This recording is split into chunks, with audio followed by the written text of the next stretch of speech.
I still love you. Oui, je t'aime toujours. Je pense à toi en me levant le matin, en me glissant dans mon lit le soir. Et j'ai toujours cette pensée. Est-ce que toi aussi tu penses à moi? Est-ce que je te manque aussi? Ce serait dur de me dire que je souffre autant pour quelqu'un qui a si facilement et complètement tourné la page. J'aime pas l'idée d'être la personne qui reste.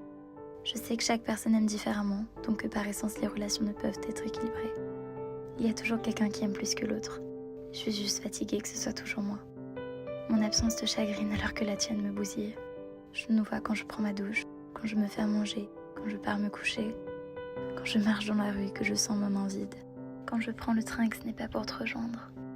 Je t'aime toujours, ou plutôt j'aime ton fantôme. Ton fantôme qui laisse son odeur sur l'oreiller, qui embrasse mon front avant de partir travailler, qui m'enlace en écrasant ma tête contre son torse. Je n'arrive pas à avancer car je ne cherche pas vraiment à avancer. Je m'accroche à ton ombre, à ce qu'il me reste de toi.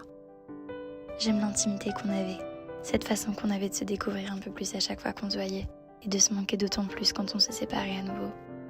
J'aime l'idée d'aimer, j'aime l'idée de t'aimer, et ne plus avoir quelqu'un à aimer me fait me sentir vide. C'est presque injuste envers mes proches qui m'aiment depuis tant d'années, et que je délaisse depuis que tu es parti. Les choses simples n'ont plus beaucoup de saveur ces temps-ci.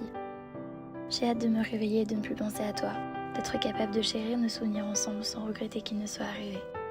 Je t'ai écrit des lettres que je ne t'enverrai probablement jamais. Il ne me reste plus grand-chose de toi. Il ne reste presque plus rien de nous.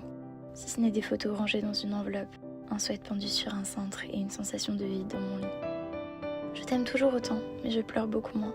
Je commence peu à peu à me faire aider dès que c'est véritablement terminé. Je sais, ça fait un mois maintenant, le déni fut long. Mais je suis heureuse de prendre le temps qu'il me faut pour aller mieux. Je suis reconnaissante de tout ce que tu m'as apporté. Alors merci. Merci de m'avoir aimé autant que tu pouvais le faire, de m'avoir soutenue et d'avoir été toi. Une page se tourne et je ne suis déjà plus la même qu'hier. Et j'ai hâte d'être encore meilleure demain. Je ne veux pas avoir peur d'aimer à nouveau.